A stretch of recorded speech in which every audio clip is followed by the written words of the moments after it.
usaron sa mga init nga isyos sa atong katilingban sa dinhis Pilipinas, kining Chatsa o kining divorce bill.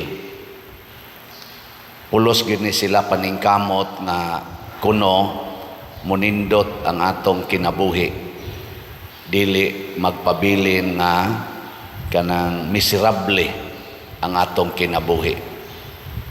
Tuo mo ana, dili.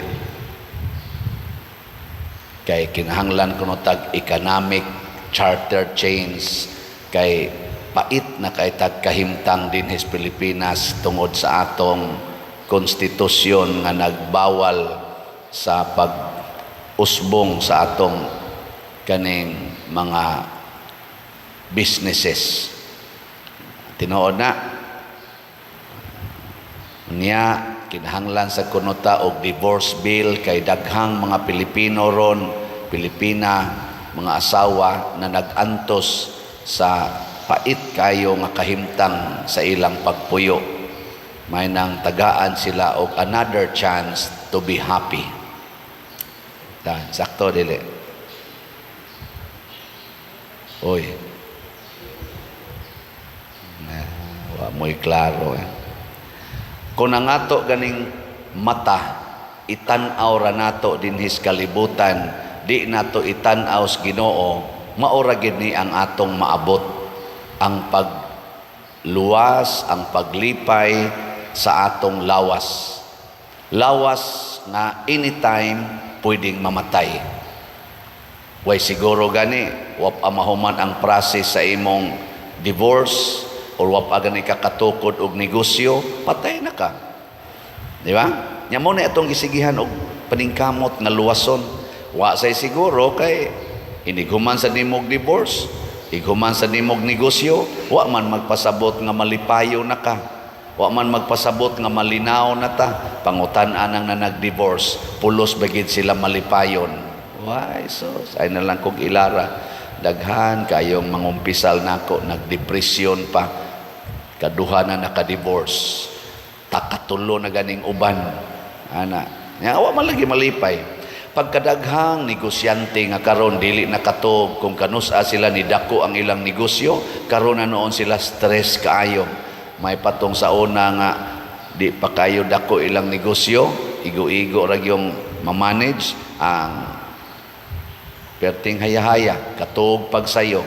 Muna kining atong pamaagi, dili ni siya assurance kung di nato i-appeal ang Ginoo. Ato lang utok, mo itong hunahon-naon, way labot ang Ginoo, di gini siguro.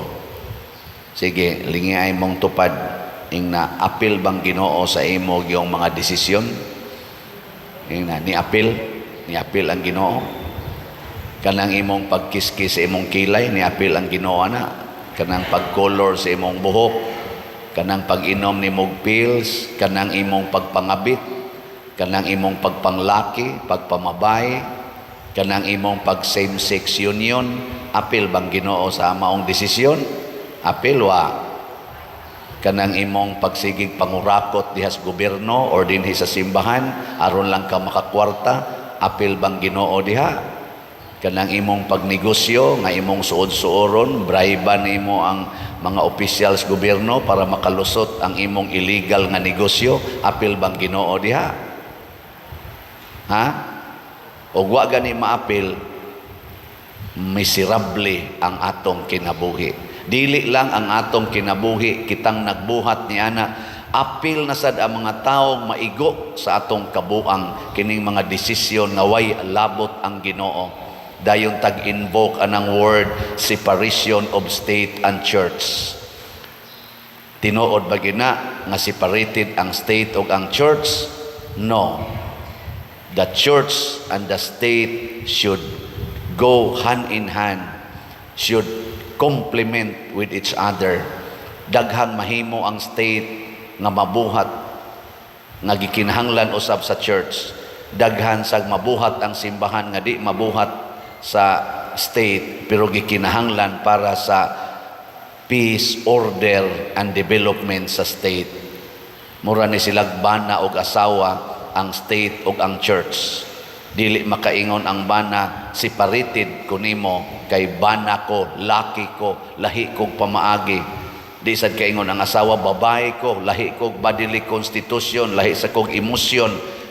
Separated ta. No, they complement with each other. Di sad pwede mag-contest ang babae ug laki nga equal ta. Kay doon na gyoy mga gikinahanglan ang matag usa. And this is the design of God aron ta magtinabangay.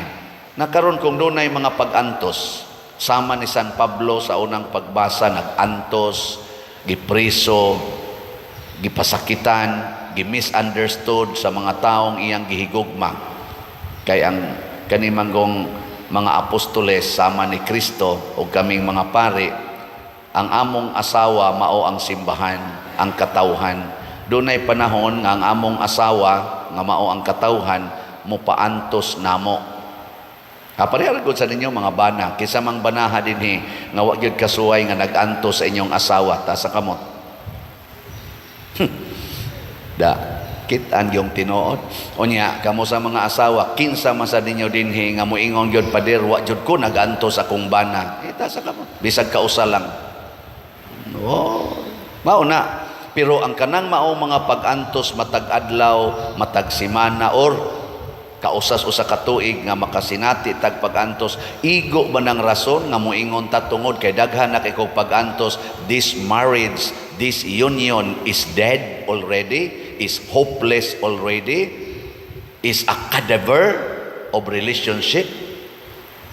Igo ba na nga moingon ta ana? Dili. Matud pang San Pablo diri, pagmaisog, pagmalig-on sa pagpadayon, kay ang matud pa niya rin, apan wala ko kini ikaulaw, bisagi priso na siya sungod sa pagsangyaw sa mayang balita, kay nakaila ako sa akong gisaligan, og siguro ako nga siya ra ang makaamping sa iyang gipiyal kanako, the love of preaching the gospel hangtod niadtong adlaw nga lipayon tas Ginoo didto sa langit. Muna diri sa atong ebanghelyo gibutang dinhi nga dunay 5 ka o 7 ka managsuong lalaki nakapangasawa og usa ka babae, nangamatay ang 7 hastang babae, wa sila'y anak. Karon kinsa man siyang asawa. Gibutang ni Hesus nga gihimo ni Hesus nga okasyon pagtudlo nato nga kini di ay married life, kining married love nga atong gi-practice din his kalibutan, kutob ra ginis kamatayon.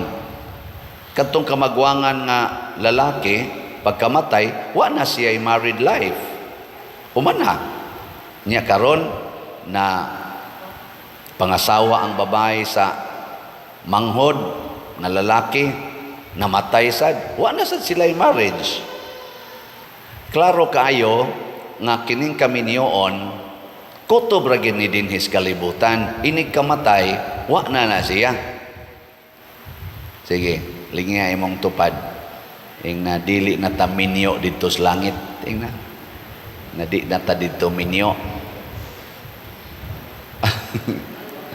Unsa naman ta didto? Matud pa ni Kristo, muratag mga anghel, mga managsuon, di na ta magkinahanglan anang gitawag og marital love. Ang atong love dito is love of friendship, love as siblings, managsuon, igsuon ra ta dito. Ikaw niya pa diron sa may kapuslanan aning kaning atong minyo dinhi. Ang kapuslanan dinhi mao ang paghimo nato murag testing ground, agianan aron ta mahimong angayan nga makasud og langit. Mo nang doon natay tulo ka gi-recognize nga state of life, agianan padung ta malangit. Unsa man, married life, ordained life or consecrated life para sa mga madre, mga pare, or kanang gitawag na tog single blessedness. Wa ka nagminyo sa bisan unsang rason, wa sad ka mag-consecrated life. Pero nipuyo kag tarong nga kinabuhi hangtod ka mamatay. So three state of life nga pwede nato pilion. Nya musubay gani ta anig sugod, ayaw pagtakli-takli. Ayaw pagtakli-takli og life. Aron panalitan day mo adto day kag norte. Nya magsige na sige, ay ari lang day ko sa south. Nya balik na sad ka, igabot nimo dito sa Maynaga, ay adto lang day ko sa Bugo, balik na sad ka nga rin sa north. Igabot nimo og sugod, moingon na sad ka, ay di lang day adto lang day ko sa south. Sige kag balik-balik. Musangko ka. Ha? Uy. Mo na focus, pili og kinabuhi, isignal, butangi og moment to make final decision. Mo na inig kasal dinhi sa simbahan, final decision na until death for this kind of state of life. Ayaw na pagtan-aw og laing kinabuhi. Tutok diha kay naa diha ang Ginoo mukuyog nimo sa imong journey until the end. Hangtod maabot ka sa pultahan sa langit. Kanus aman maabot sa pultahan sa langit ang minyo kung mamatay. Abli day ng pultahan. Na minyo ka nga buutang bana, na minyo ka nga buutan nga asawa. Kinsa man ang buutan nga bana o buutan nga asawa, kanang nakaabot gyud nga namatay sila nga minyo lang gyapon sa the same person nga ilang giminyoan. Along the way magkadagma-dagma, magka litsi-litsi ang kinabuhi. Magtinabangay lang yun, magtinabangay sama sa mga hikers, mga trailers. Magtinabangay ragi na sila, mahog ang usa, bunloto nila, pasakyo na sad, daga na sad, nagkapangus-pangus ilang tambalan, daga na sad. Igabot na gid nila sa ilang target nga lugar, moingon din sila, yes, we made it. Pero daghang pangos. Di ba? Part na siya sa thrill in marriage. Kami sang mga pari, mga madre, kanus aman sad mi makaingon nga pari ug madre gyud mi, faithful gyud mi hangtod ngadto sa katapusan. Nga makasuod gyud mi langit kun mga matay mi nga pari lang gihapon.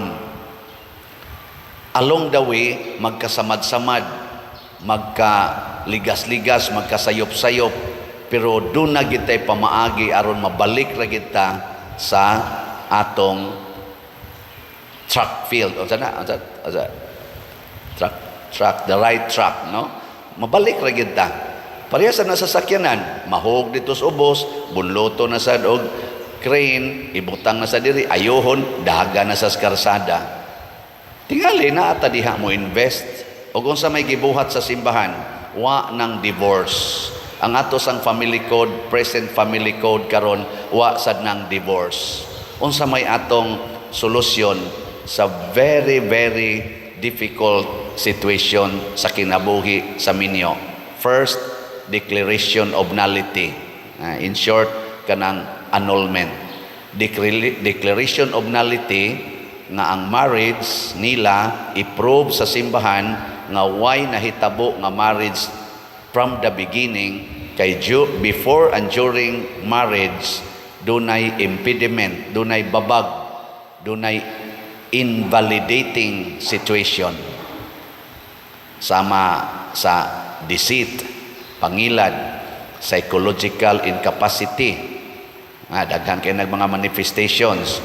O kana mo file ka og declaration of nullity, kadugay man na pader, ayo lang sag dali-dali kay di man ingon anak kasayon sudlon ang langit, di ba? Yung mga among mga imianing kaming mga canon lawyers, ngano man inig-file ninyo declaration of nullity, kami may mag-process wa man may hapit mga pahuway na.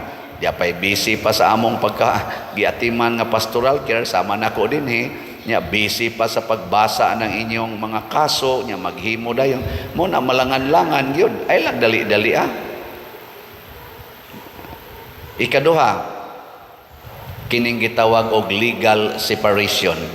Katong dili pa jud kaayo guba, di pa kayaw na ata ana, mualaw ta ana legal separation.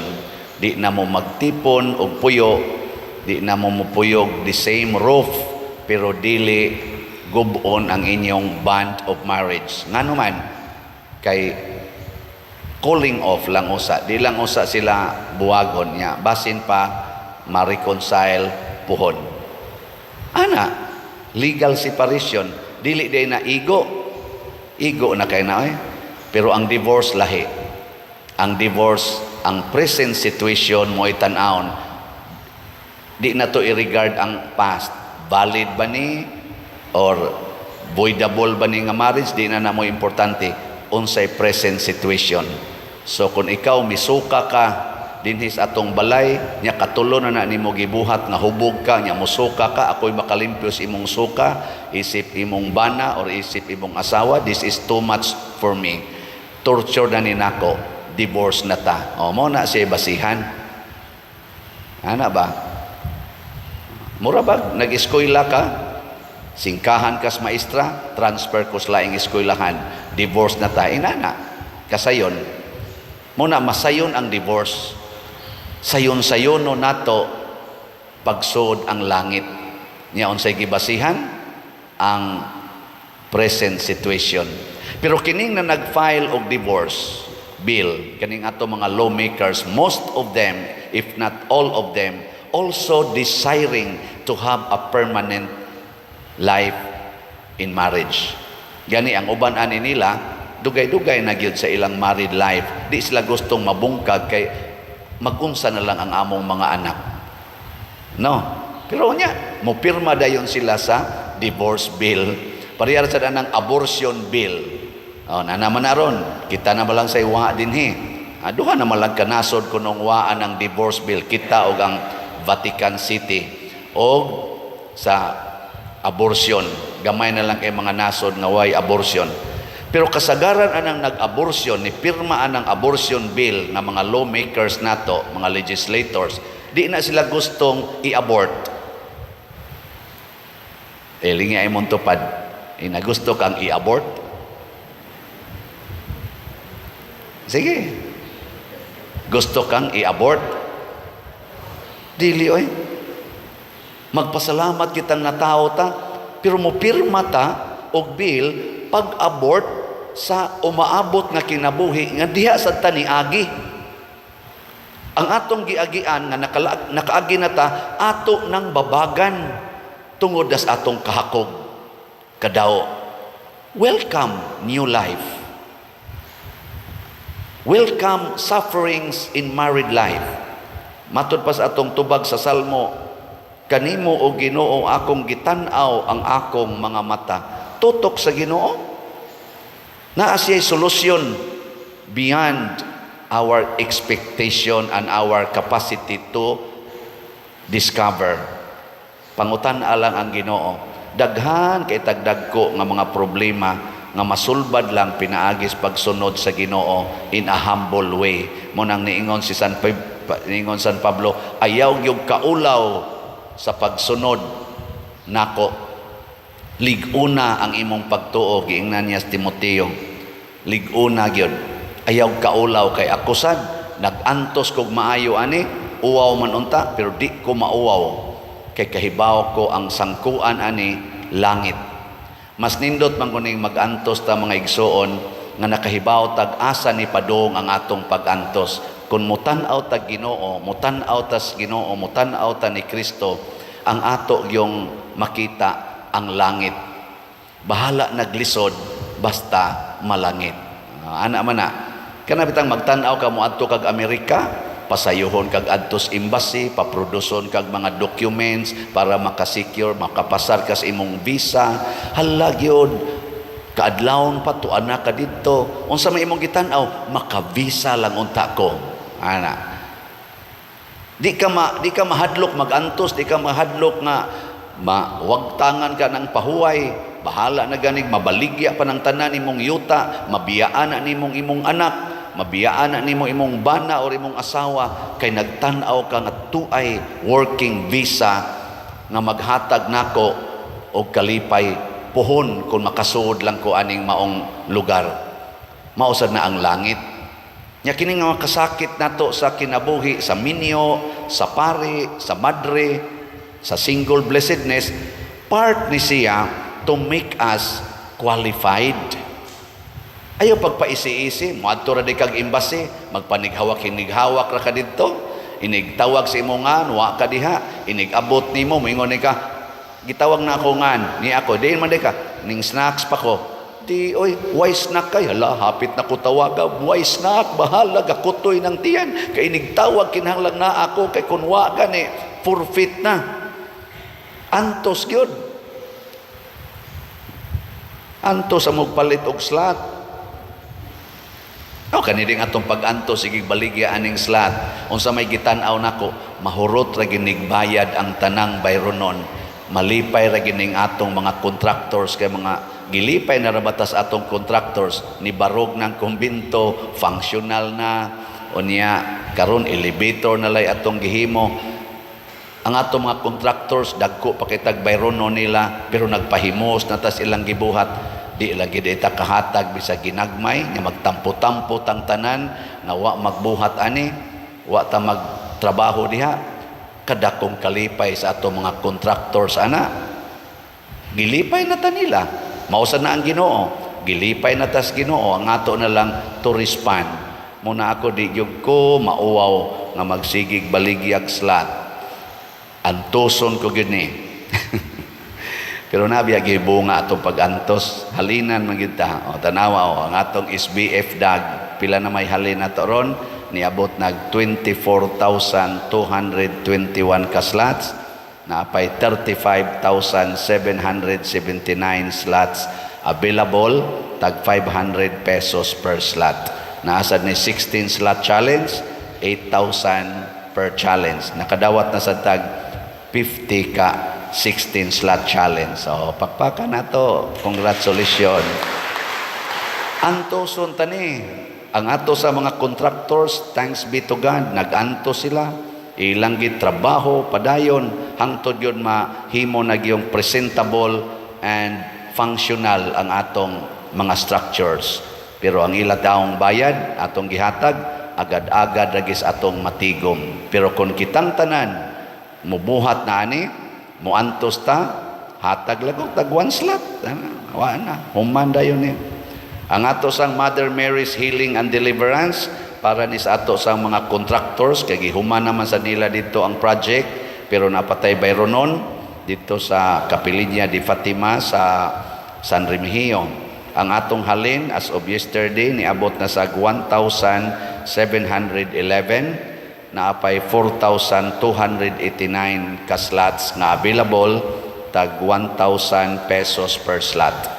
So kitang dunay 1,000, mopalit lang tag 1 slot gikan karon hangtod sa June 13, the second apparition of Mama Mary dito sa Fatima, hoping makadawat ta sa iyang healing and deliverance. Kamong nakapalit na, okay na na.